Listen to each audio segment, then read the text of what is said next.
because of decisions they're making that are putting them in positions where their business is at risk. I'd rather be physically exhausted than mentally exhausted. And sometimes growth happens too quickly.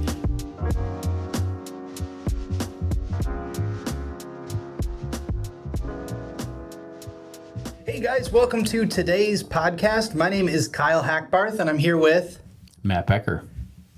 Tell us a little bit about yourself, Matt. Gosh, that's a big question. I am the owner of Guidant Business Solutions, and we work primarily with business owners and organizational leaders to help them find solutions to the problems they might be facing. Sure. A lot of times as a business owner or an organizational leader, it's hard to see outside of the emotional investment and stress of owning a business.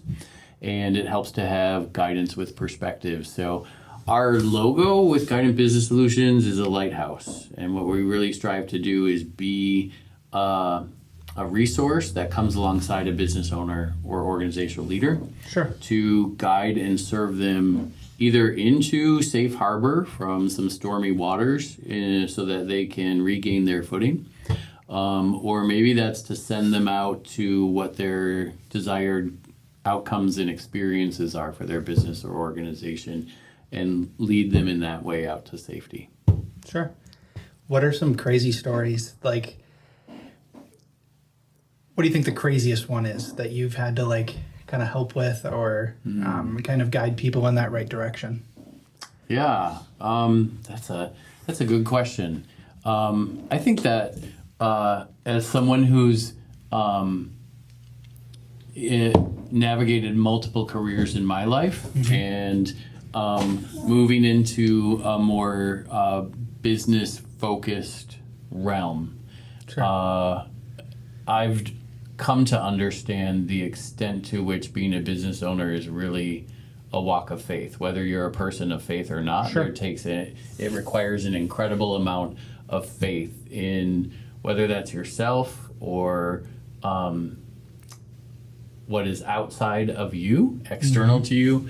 And so in the journey that I've been on so far, I would say what's been most impactful to me is seeing the gravity at which business owners operate and the decisions that they make, the impact that has on sure. their lives on a day-to-day basis, and how it can be all-consuming. So we've had multiple clients in the past several months who, because of decisions they're making that are putting them in positions where their business is at risk, greatly at risk. And for business owners, then they're looking at how does that impact not just themselves, but their employees and their communities as well. So what comes to mind too when you ask me what is one of the craziest stories, I think it's really a cautionary tale to anyone who's looking to become a business owner that the decision that they're making really has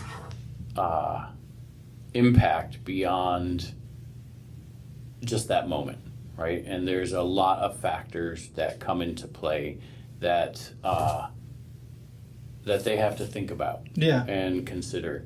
And so to have as many advisors as you can to help give you perspective when you think, hey, buying this business sounds like a really great idea. But maybe there's elements that you don't understand that you need some help with, whether that's from someone like me or from other advisors you have, whether it's a tax accountant or a lawyer or just a trusted friend who can speak into that circumstance and see things that you're not seeing, so that you find yourself best positioned to not be as likely to be in a place where you've taken on risk that is unmanageable, and then your business is sinking. How do you take the stuff that you tell clients, on a day-to-day, and implement it into your own business when making those kind of decisions? Yeah, that's a good question. Yeah. I think that most business owners are learners. Sure. And I like to learn. Mm-hmm. And every time I'm in a consulting meeting with one of my clients, I am certainly filtering that through the lens, whether in that moment or afterwards, of what do I need to learn from that for myself, right, my own business, or other clients that I may have, whether it's right now at that time or in the future, that I'm cataloging those experiences so that I can glean from that and become better, more effective. And a lot of times, as I know you're aware, it's how are we learning from the failures or the challenges one step closer to success, strengthen us more than the easy things. Right. The easy things feel better, but right. It's dangerous to just operate by our feelings, right? So right. Yeah. So I think it's coming on a year now that I've bought in as owner of Guidant Business Solutions, and it's been a lot of learning. Sure. And so learning is it's exhausting. Sure. Yeah. Right? Absolutely. It's good, but it's also takes a lot to learn. Mental fatigue is it's one of those things, like you think about, running and running and running like a marathon or something like that, and then you compare it to, your brain is running, all these different ideas in your head. Yeah. I'd rather be physically exhausted than mentally exhausted from a lot of those things. Yeah. I mean, mental fatigue is. Whew, yeah, and that's why I think it is so important to find ways to leverage resources outside of yourself. Like right. All business owners are getting into business in an area of their expertise, and it's usually an area of interest. Right. Something they're passionate about, something they're good at, but they can't be good at everything. Right. So you need an advisory team around you who can do the marketing or who can manage your books, because that's not your skill set. And leveraging your strengths and the strengths of the people around you is really important to not being consumed by that fatigue, I think. Yeah. I'm speaking to myself. Sure. Not just right? Well, yeah, and I think like a huge thing to look forward to is, you create the canvas, when you're that business owner. But sometimes you're too immersed in that canvas to be able to see, all the other canvases around you, if that kind of makes sense. There's many different paintings. You're painting your own, but sometimes you need that little extra artist in there to be able to help you, make that really big picture. If that kind of makes sense. Oh, completely. And it's like building a puzzle. And so when you don't have all those pieces, I don't know. I think it's so cool to be able to, even make those extra pieces that kind of fit into people's businesses, whether it's, helping one of my clients or even helping my own business grow. I sometimes when you're so far immersed, you don't see the bigger picture of things. So I would think for you, Kyle, like your business in how you're able to help business owners paint a picture for their business right. is a really like apt metaphor for what you do, because you are positioning them in ways that they might not be able to position themselves, right, and represent them in ways and market them out there in ways. So is that like a fundamental part of why you do what you do? Or yeah, I mean, I absolutely love helping people. That's my passion, is being able to be out there helping people. Maybe it's just fixing those small details Yeah. to create that big, beautiful picture. Mm-hmm. You know, I think of, I'm not sure if you ever heard of Mr. Beast. He's a YouTuber. Yeah. And he spent, I think it was 15 years just studying the YouTube algorithm, which, I mean, for some people that really is like a dedicated business. Like you're growing your following, and it's just like growing a business. It's like networking on steroids is kind of what I like to describe it as. But be obsessed. Number one, with what you're doing. Number two, building a business. When you're trying to build your business, it's not just, okay, well, I'm going to work my 6 to 2 and be done. There is a place for work-life balance. But at the beginning, like, you got to be obsessed with that. And so I kind of look at people like Mr. Beast, where, he would look and study all these other different businesses, but then realized at the end, take pieces and parts from different things. But at the end of the day, like, all the stuff that he does is originally him, which made him stand out. And so sometimes finding that niche in the beginning, which he did a lot of, where he found that money niche, where giving stuff away people absolutely loved. He could have made all those silly challenge videos or all those kind of things, but at the beginning he niched down and he dialed it in, and his most successful video at the beginning was giving a homeless person 10 grand. And that's something that a lot of people wouldn't have even thought of, especially during that time, like 7 years ago. But his whole message was giving back. And so, like, continuously, that's something he focuses on in his videos. That's kind of his niche of, like, helping people and giving back. But now he's expanded, and now he has almost 500 million subscribers on YouTube, the biggest YouTube channel ever. I mean, by far, like nobody's even half of what he has. But he started as some little guy in North Carolina who just was absolutely obsessed with building his brand. So I think the number one thing, there's going to be those micropreneurs who want to make $100,000 a year, but if you're that business owner that's just starting and really wanting to take that next step, like, you got to be obsessed with one of the two things, either building a business or the product or service you're offering. So that's kind of my 2 cents on that kind of stuff. Yeah. Yeah, I've heard of Mr. Beast. I didn't know much about him, so I've learned some stuff now. Thank you. Yeah. Okay. Yeah, so it's just kind of interesting to look at those kind of different success stories with building a brand. I mean, he has many different things than just his YouTube channel. He has Feastables, which is like a chocolate brand. Okay. It's like an alternative to Hershey's.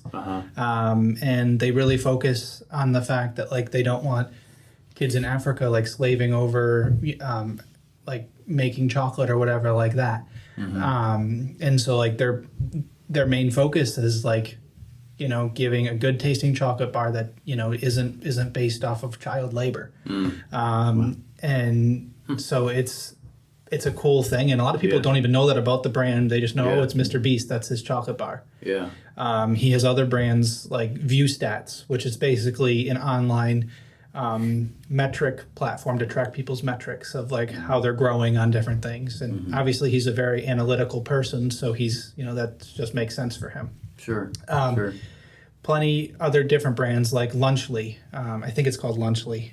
I might be wrong on that, so hopefully people aren't like bashing on me in the comments. But basically, it's a collaboration between him, Logan Paul, and KSI, which is basically it's like a very, very well competitor to, what are they called? It's like little snacks. Trying to think. Yes. Yeah. Um, Okay. And so like it's a competitor to that. Yeah. But then they put in like a like a good size of like have you ever heard of Prime? It's like an energy drink. It's like a hydration drink, Okay. basically. Okay. I think they have hydration and then they have energy as well. But building those influencer brands, it's just interesting, like what people can do. Yeah. Yeah, it is. Especially and honestly, like I've started to notice like a lot of what I do on the daily is, it's marketing, but it's also brand development, which can be very similar, but it also can be split up into two different things. Even getting PR experience on behalf of a few of my clients, it's crazy. Like, and like I almost never want to draw the line. It's just fun. Like I'm so obsessed with being able to help people, and that's my passion every day. Like waking up, and there'll be times at 5:30 where like I'll reset my alarm. I'll be like no, I want 15 more minutes, and then I wake up like 10 minutes later, and I'm like, no, I need to get up. Well, that was me this morning, Kyle. Yeah. I haven't had sugar for 8 weeks. Wow. Yesterday I had sugar. Oh, so, yeah. I felt the pain of not sleeping well. Sure. And waking up not feeling as well. And it, to me, it connects to like what you're talking about with how we extend what our brand represents to how we practice our business and how it's embedded in our business in ways that may or may not be so visible. Right. And it kind of links back to your question before of like a crazy story. So there was a business owner that I was working with who their business model was focused on locally sourced, healthy, organic produce and food, which is fantastic. And I think that's excellent. Where they struggled was how they approached financing their business. And I think it speaks to sometimes how business owners, when you're in the weeds, like kind of like you were describing before, and you're dealing with the frustration and you're emotionally connected to the business because it's your baby, and you get desperate. And so you're going to start making decisions that maybe aren't in the best interest of the company and its future and the profitability and for you. And in this particular instance, a business owner whose business model was local healthy food was funding their business through predatory loans through QuickBooks or Square. And so they were addicted to sugar, basically, in the form of financing for their business, and that sunk their business. Right. And so just thinking about like how is your business model and your brand and extend into all different facets, whether it's seen or unseen. Right. Yeah. What would you say the most common, maybe three things that you've seen that would sink a business, or if there's anything where you're like, oh, like the second you hear it, you're like, like you got to stop that. Yeah. Yeah, I think one we've already talked about is not having people around them as advisors and having a team, because a business owner cannot do it all themselves. Right. But then secondly, a business owner needs to keep their hands on the wheel of the business. And sometimes because business owners have to wear so many different hats, it can, as we talked about before, become exhausting. But it becomes easy to have a mindset or a mentality of I'm going to do it all. Sure. Rather than the humility of I need help. And I can't do it all. Yeah. And that's okay. Right.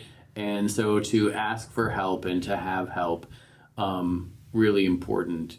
I think a lot of businesses, probably far more than people would expect, don't operate on a budget and Sure. don't have a budget, and use that as kind of the GPS for the business, and as a set of warning lights of either things are good, keep going, Right. or there's a problem here, we need to address this. And you don't have to be an expert at financial analysis to get a fundamental understanding of your business financials and how to use them to inform your decision making, so you're making decisions with data and not just on your gut.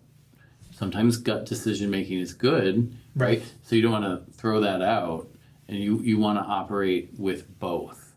So I think in those two areas, and then the third one I would say is probably when businesses are looking at growth, and then sometimes growth happens too quickly and the growth gets ahead of them, and they don't have some of the systems or processes in place to support and sustain that growth, and they haven't thought strategically about how to march that out over time, so that there's a sequence and a process that makes sense and is going to support that growth. Right. Have you seen people come to you and they're talking to the wrong people, like the wrong advisors, having the wrong group around them? For example, I've had people come to me saying, well, my English teacher in high school told me, well, this is the way you should run a business. I'm sorry, but as far as I know, and obviously I don't know this English teacher, but they probably haven't run a business. Yeah. What's your advice to people who may be getting that advice from people who, I don't want to say they're not educated, but not educated in the tense of business? Sure. Yeah. I think a multitude of counselors is where you find safety. Sure. Right? And so if you're just trusting in one voice, you need to diversify the voices that you're listening to a little bit. Sure. Right? So that there's some checks and balances there. I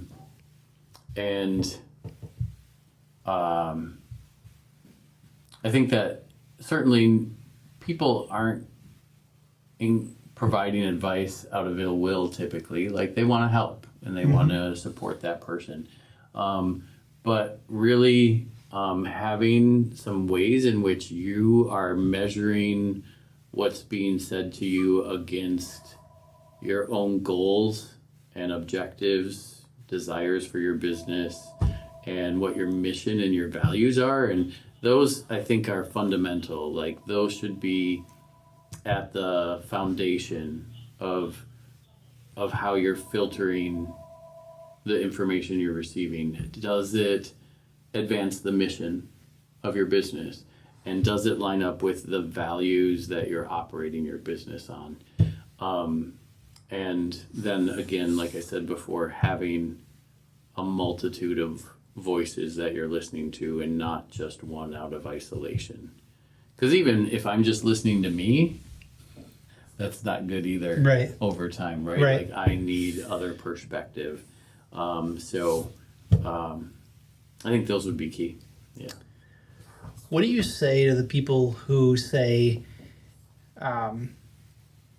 when you grow big, when you grow your business, I don't want to say to the max, but just your business is thriving. Mm-hmm.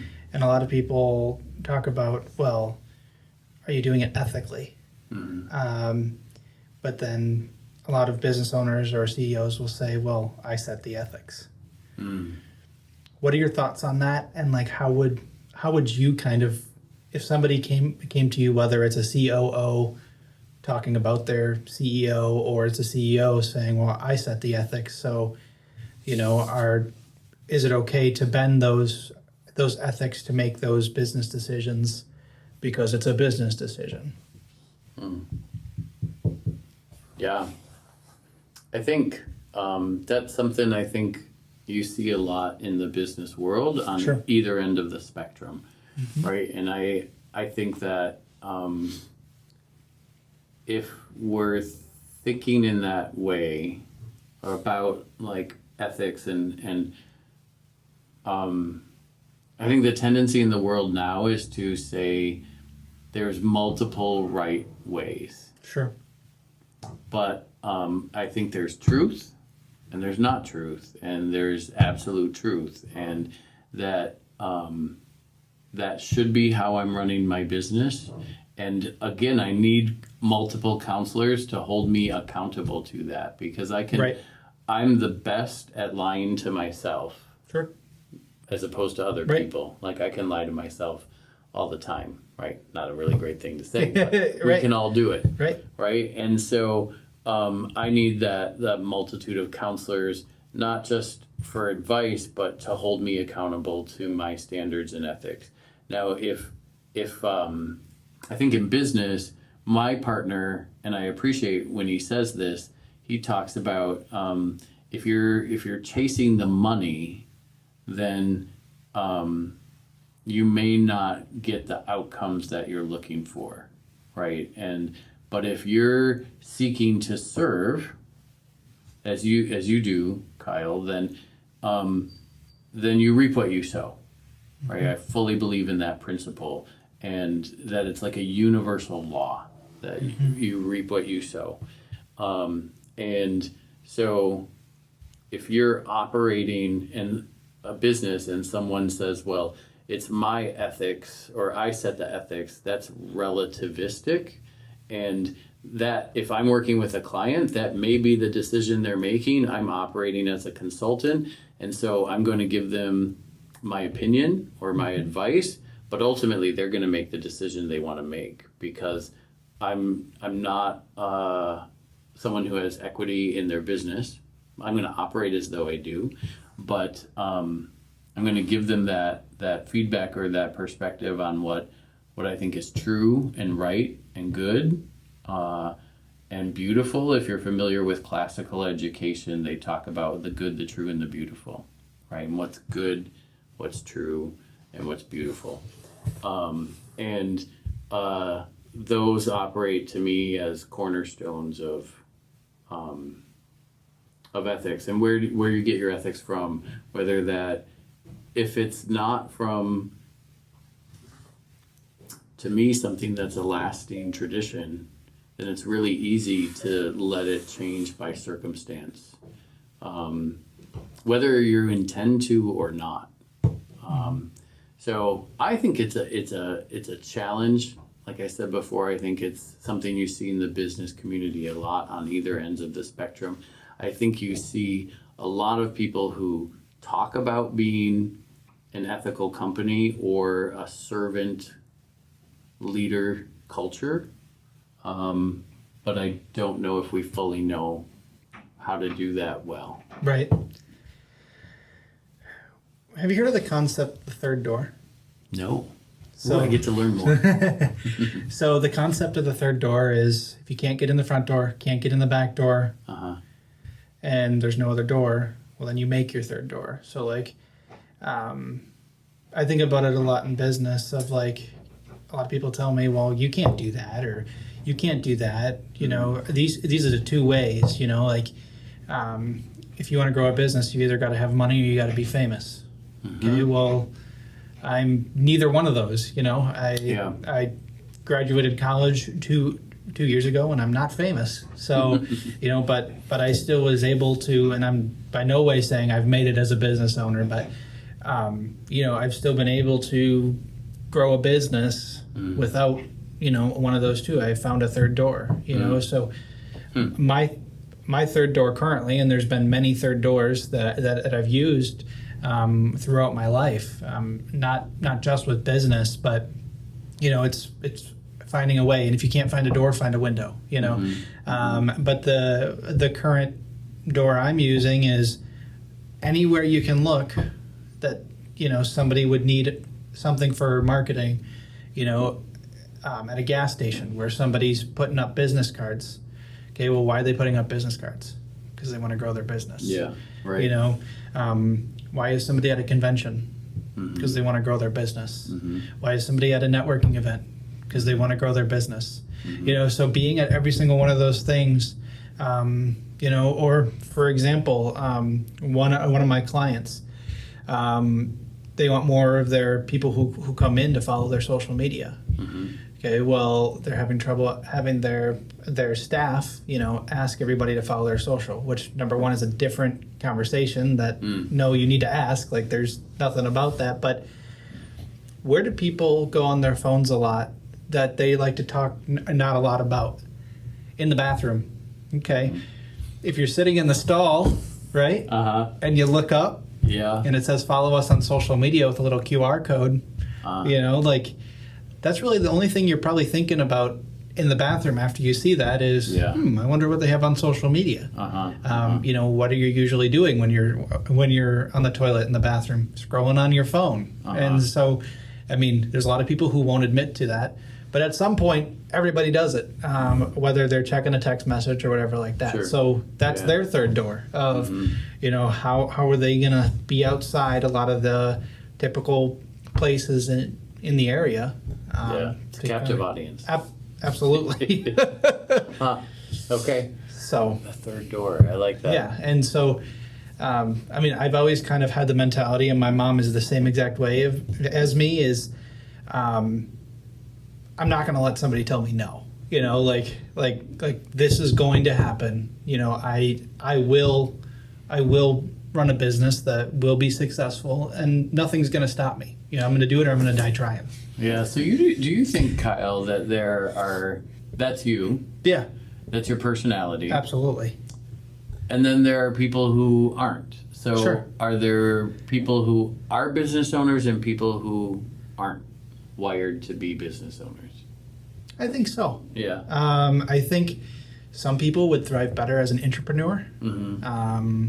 For those who don't know what an entrepreneur is, it's basically somebody who's high up in a company, like a COO. Somebody who's not the owner of the company, doesn't have ownership stake, but still has a large admin or executive team role. Okay. I think some people perform better that way, where it's 5 p.m. I'm going home. It's done. Yeah. People still have somewhat of that drive. But I think you can kind of smell it on somebody, not from the literal sense of smelling, but, yeah, I got that. You can tell if somebody's, I don't want to say made for that, but there's a different kind of leadership aspect that you can see in certain people. And not everybody's gonna have that drive. Do you think most business owners are extroverts or introverts, or could be a mix? I don't know. Yeah. I really don't know. I'm a person who has a lot of anxiety, and a lot of people wouldn't see that. Yeah. But I have a lot of anxiety, but I consider myself extroverted. Okay. I'm actually on medication for anxiety, and a lot of people would be like, "What?" There's no way. Yeah. But I'm somebody who, I grew up as somebody who stuttered really, really bad. I just was really nervous to talk to people. Yeah. And I would get beaten up in school because I stuttered. Yeah. And so I think that's a lot where my anxiety started. Wow. That's so cool, Kyle, just because of our stories and where we then find ourselves, right, and the choices we make with the stories we have to I watched this. I used to use this motivational video a lot with students. In a past life, I was a teacher. Sure. And it was a video by a woman named Amy Purdy, and she talked about how when we encounter challenges or obstacles in our life, we have two choices of what we can do with that obstacle. We can let it defeat us, or we can use it as a launching pad that would allow us to go further than we would have been able to go if we hadn't had that obstacle. Right. So like the image of, okay, the obstacle is a wall. I'm going to climb up on the wall and I'm going to jump further than I would have been if I just went around it, under it, through it, or just never went. I find that very similar to the third door. Yeah. Like using that and becoming bigger than, accomplishing more than if you would have just done it, the other way. That's really cool. But that's so cool that's part of your story, and you're sitting here doing a podcast. I know. And you have a marketing company. Right. That's pretty amazing. And it's really funny too, because you look at any of my art classes, I got like horrible grades in them. I was probably an A- student. Art, I hated it. I don't know what it was. I hated it, but I run a company that does photography, graphic design, and I mean, I don't go out advertising that.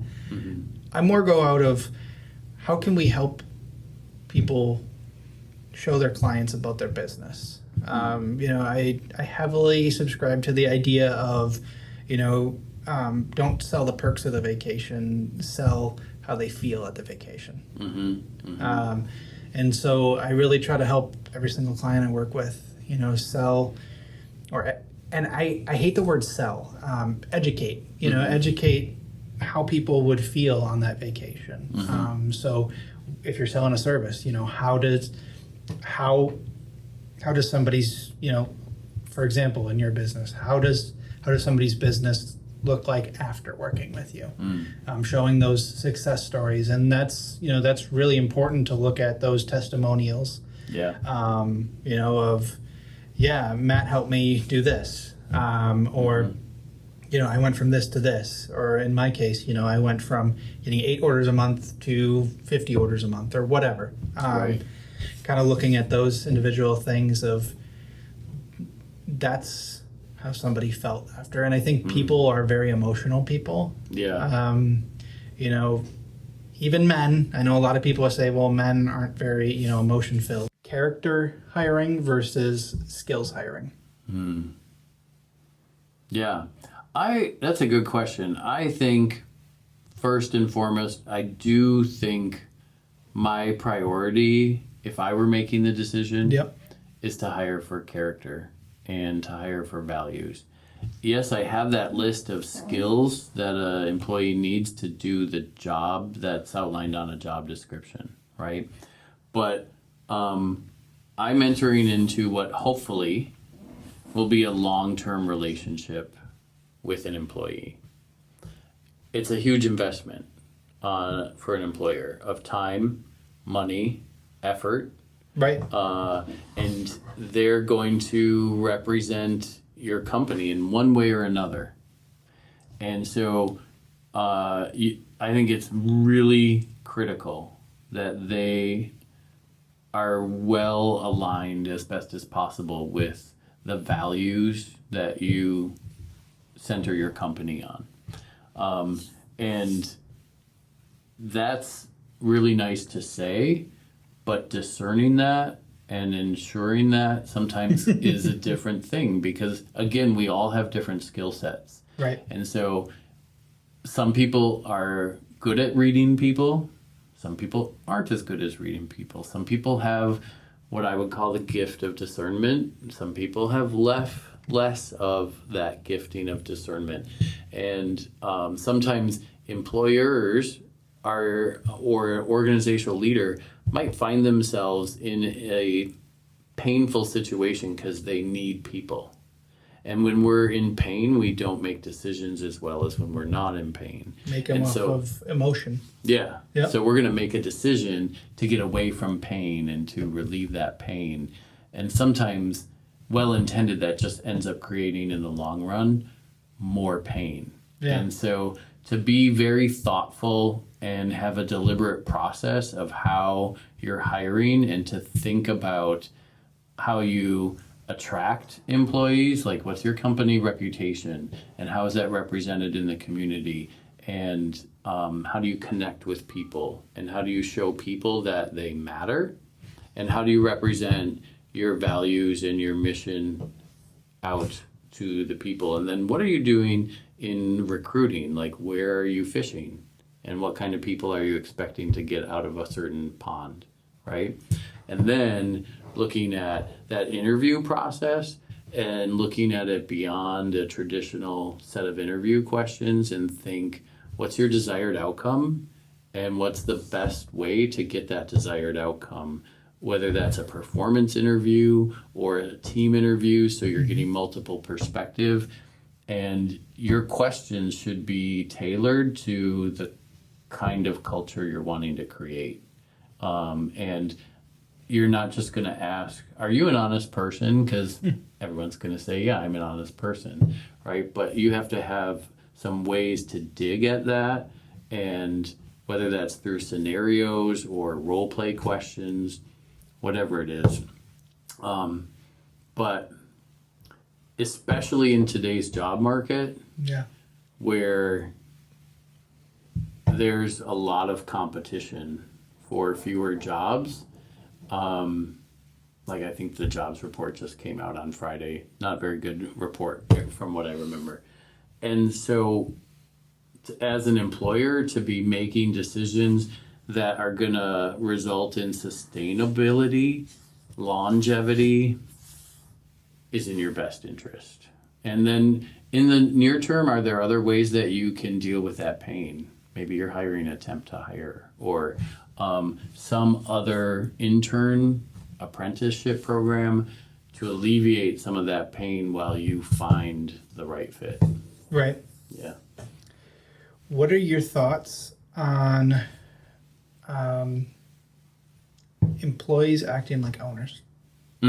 Yeah. I talk about that with my clients often, that it's something to look for when you're hiring someone with an owner's mindset. And so the question is, how do you identify that, right? And well, I know what my vision is for my company. You know what your vision is for your company. And to have a way of assessing, would someone have the same or similar vision for my company as I do? And how do I determine that? If I'm looking for someone with an owner's mindset, years ago, I lived in New Hampshire, and my first job out of college, I worked at a crisis shelter for teenage girls involved in the court system. I had no training for that job. I was an English major in college.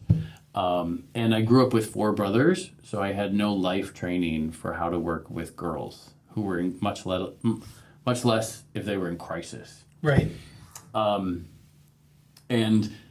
But there was something about that job that suited me really well, and it made me a better person.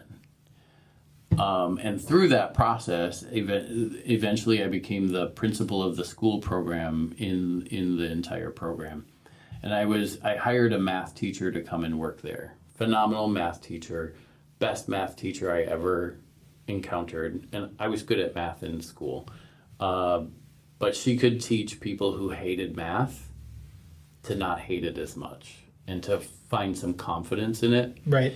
And what she told me one day, she was a mentor. She was older than me, just a phenomenal influence on my life. And she said to me one day, I was young. I was in my, late 20s or something. And she said, Matt, my job, first and foremost, is to make you look good. You're my boss. That's my job, to make you look good. And your job, Matt, is to make your boss look good. And then our job all together is to make this place look good and to serve these girls who are in crisis who come here. And that, to me, was an owner's mindset of thinking beyond like a consumer's mindset. What do I get out of this? And an owner's mindset is more like you're a steward of a resource that is bigger than you.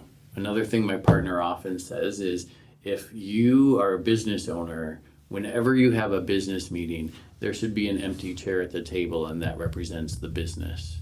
The business is bigger than you, and it should be bigger than you because it may exist well beyond your ownership of that company.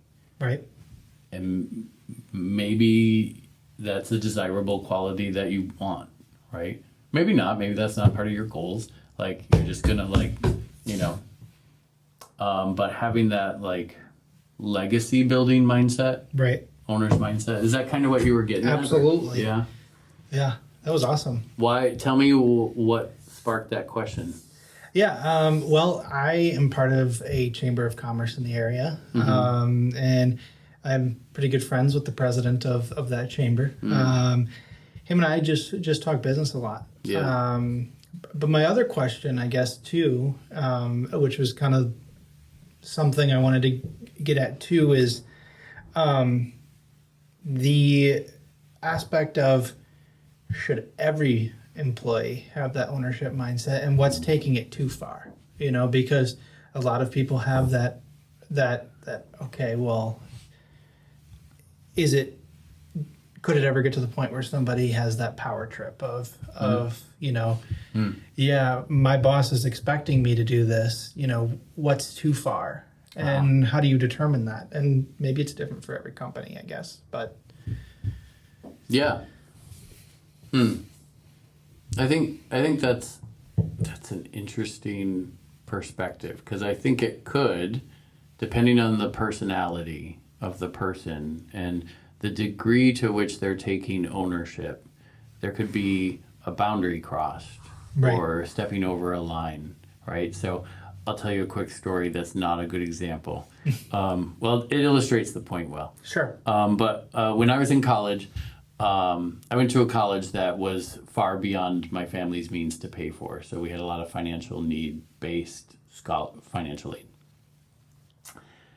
But I also worked all through college, and sometimes I worked 3 jobs. So I was a waiter at a restaurant in town. And this was a school where most students didn't have to work to go to school, and much less work out in the community. And it was a community that was very economically disadvantaged. But there was this really prestigious college in this poor community. So there was a divide there. So anywhere where I worked out in the community, and I worked at many different places in the community, ice cream shop, butcher shop, restaurant, and they always knew I was a college student, because, you know, it must have been on my forehead or something. But I remember there was I worked at that restaurant for 3 years in college, and there was a customer who I served, and they did not leave me a tip. And I had this arrogant mindset of entitlement. And even though I don't, like, by and large, there's got to be a pretty big reason why you don't tip a server. But anyway, so they left without tipping me. They paid their bill. And I had the audacity, as this stupid kid, to go follow them outside of the building and ask why they didn't tip me. And they said, well, we saw you eat a French fry off of our food, because they were sitting next to the kitchen. And the French fry had fell off their plate and landed on the counter. So we weren't going to put it back on the plate and take it out Right. to them. But I probably should not have. Probably should have been aware of, the customer's right there. Probably going to see that looks like I'm eating food off of their plate. Right. But nevertheless, like, who am I to think that I get to go out and confront a customer of whether they chose to give me a tip or not? But I Right. did. So they, I actually went so far as to tell them never to come back. It was not my business. Yeah. Right? I know. Right. I'm glad you're so pained by my behavior, because at the time I was clueless. Right. So it came back to my boss. And honestly, I probably should have been fired, because I had no business telling a customer of a business that was not mine Right. to not come back. But the business owner had grace with me to confront me on it, but also to give me grace to not make that mistake again. And I certainly learned from that mistake. Right. But I think that's where I took on more of an owner's mentality that was not mine to take. And I did not, that's not acting as an owner, right? That is not Right. how an owner would behave. Right.